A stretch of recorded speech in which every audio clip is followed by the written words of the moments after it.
Assalamualaikum warahmatullahi wabarakatuh. Alhamdulillahirabbil alamin wa bihi nasta'inu ala umuri dunya waddin wassalatu wassalamu ala asrofil anbiya'i wal mursalin wa ala alihi washabihi ajmain amma ba'du. Pertama-tama marilah kita panjatkan puji syukur kehadirat Allah Subhanahu wa taala yang telah melimpahkan rahmat serta karunia-Nya sehingga kita dapat berkumpul di via Zoom pada malam hari ini. Salawat dan salam tak lupa kita sanjung agungkan kepada junjungan kita Nabi besar Muhammad Sallallahu Alaihi Wasallam. Di sini kami dari kelompok 9 akan membawakan presentasi dari PPT kami yang berjudul Akhlak. Yang terhormat Ibu Dr. Andauliana MPD selaku dosen mata kuliah Pendidikan Agama Islam dan teman-teman yang bahagia. Di sini saya akan memperkenalkan nama-nama dari kelompok kami. Yang pertama, saya sendiri, Diva Zakirin Saliha, NPM 21130532251, Alif Kurniadi Hilabi, 215305338, Devara Tria Monika, 21130053030. Untuk materi pertama akan dibawakan oleh Devara. Kepada Devara, kami persilahkan. Baik, terima kasih. Rekan saya Diva, saya akan memateri pertama. Pengertian akhlak. Kata akhlak berasal dari bahasa Arab yaitu al-qur yang berarti tabiat, perangkai, tingkah laku, kebiasaan, kelakuan. Menurut istilahnya, akhlak ialah sifat yang tertanam di dalam diri seorang manusia yang bisa mengeluarkan sesuatu dengan senang dan mudah tanpa adanya suatu pemikiran dan paksaan. Menurut istilahnya, akhlak adalah sifat yang tertanam di dalam diri seorang manusia yang bisa mengeluarkan sesuatu dengan senang dan mudah tanpa adanya suatu pemikiran dan paksaan. Kata akhlak diartikan sebagai suatu tingkah laku, tetapi tingkah laku tersebut harus dilakukan secara berulang-ulang, tidak cukup hanya sekali melakukan perbuatan baik, atau hanya sewaktu-waktu saja.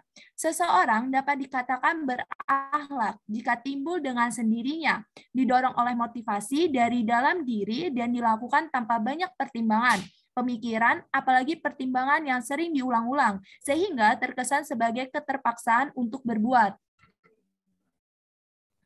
Pengertian akhlak menurut para ahli Islam. Yang pertama, menurut Ibnu Maskawai.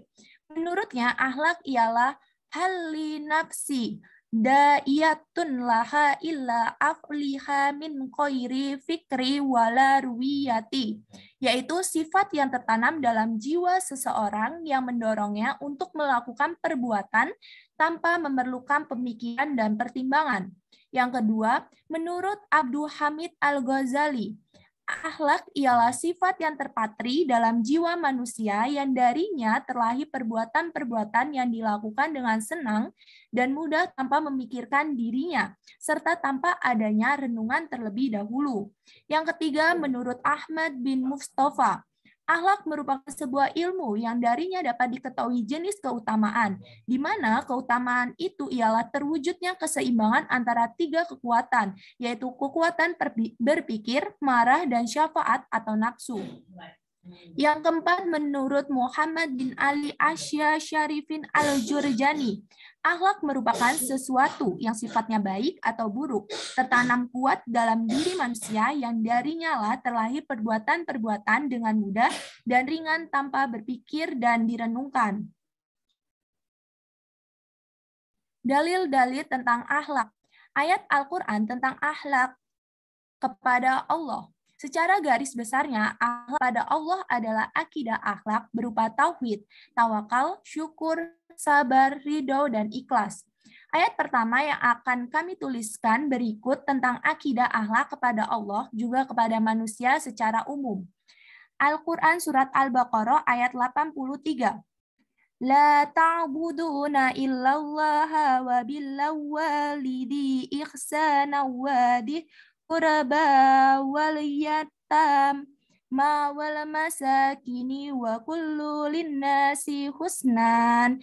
Artinya, Janganlah kamu menyembah selain Allah, dan berbuat baiklah kepada kedua orang tua, kerabat, anak-anak yatim, dan orang-orang miskin, dan bertutur katalah yang baik kepada manusia. Surat Al-Baqarah ayat 83. Materi selanjutnya akan dibacakan oleh rekan saya, Alif. Terima kasih kepada Devara. Di sini saya akan melanjutkan materinya. Ayat Al-Quran tentang akhlak tawakal.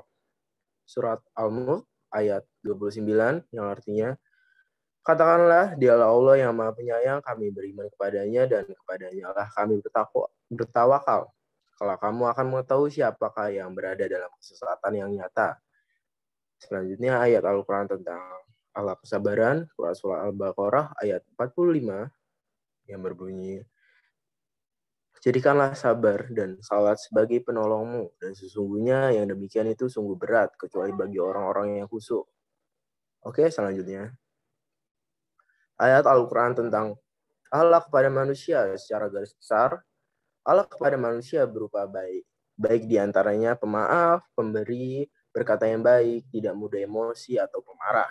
Seperti dalam surat Ali Imran ayat 133 sampai 134 yang berbunyi, dan bersegeralah kamu kepada ampunan dari Tuhanmu dan kepada surga yang luasnya seluas langit dan bumi yang disediakan untuk orang-orang yang bertakwa, yaitu orang-orang yang menafkahkan hartanya baik di waktu lapang maupun sempit, dan orang-orang yang menahan amarahnya dan memaafkan kesalahan orang. Allah menyukai orang-orang yang berbuat kebajikan. Selanjutnya, ayat Al-Quran tentang akhlak dalam berkata. Al-Quran surat Al-Isra ayat 53 yang berbunyi, dan katakanlah kepada hamba-hambamu, hendaklah mereka mengucapkan perkataan yang lebih baik, benar.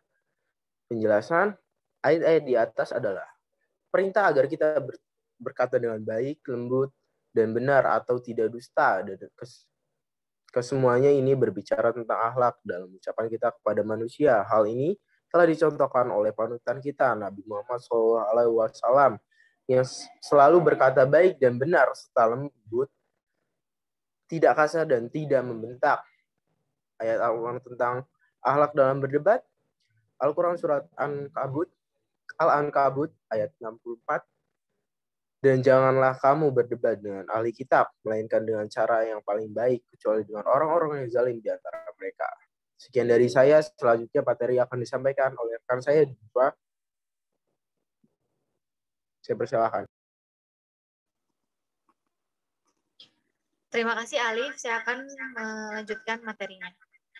Selanjutnya adalah perbedaan akhlak, etika, dan moral. Kata dan makna akhlak, moral, dan etika sering disamakan. Sepintas ketiga terminologi ini memiliki makna atau pengertian yang sama. Namun jika dikaji dari akad, barometer, filosofis, dan penerapan dari ketiga terminologi ini bisa dibedakan. Etika adalah suatu ilmu yang mengkaji tentang persoalan baik dan buruk berdasarkan akal, pikiran manusia. Sedangkan moral adalah suatu hal yang berkenaan dengan baik dan buruk dengan ukuran budaya dan tradisi yang dimiliki seseorang atau sekelompok orang. Berbeda dengan etika dan moral, akhlak adalah bagian yang membicarakan masalah baik dan buruk dengan ukuran wahyu atau Al-Quran dan hadis. Akhlak adalah sikap atau perilaku baik dan buruk yang dilakukan secara berulang-ulang dan diperankan oleh seseorang tanpa disengaja atau melakukan pertimbangan terlebih dahulu. Akhlak yang terpuji dinamakan akhlakul karimah atau akhlakul mahmudah, sedangkan akhlak buruk atau tercela dinamakan akhlak mazmumah. Ciri-ciri manusia yang berakhlakul karimah. Akhlakul karimah adalah sifat mulia, terpuji, atau sikap baik yang sesuai dengan ajaran Islam. Sementara akhlakul mazmumah adalah sikap tercela atau buruk yang harus dihindari oleh umat muslim. Mengenal jauh tentang akhlakul karimah, setiap manusia harus memiliki sifat terpuji semasa ia hidup di dunia. Bagi seseorang yang memiliki akhlakul karimah, maka ia akan disenangi oleh orang-orang di sekitarnya.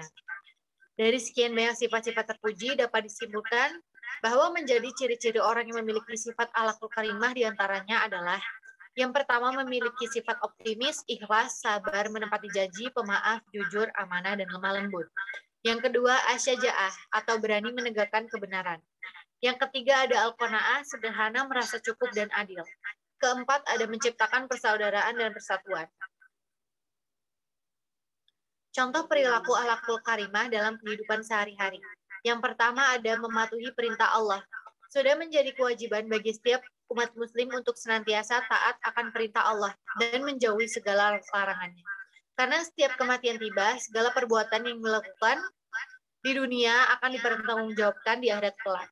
Yang kedua ada selalu berkata baik. Berusaha untuk selalu berbicara dengan perkataan yang baik dan sopan sudah jelas diajarkan di dalam Al-Quran. Tepatnya pada surat Al-Isra ayat 23. Anak-anak diperintahkan untuk tidak berkata kepada kedua orang tuanya, karena hal tersebut dapat menyakiti hati kedua orang tua kita. Yang ketiga ada bersyukur kepada Allah.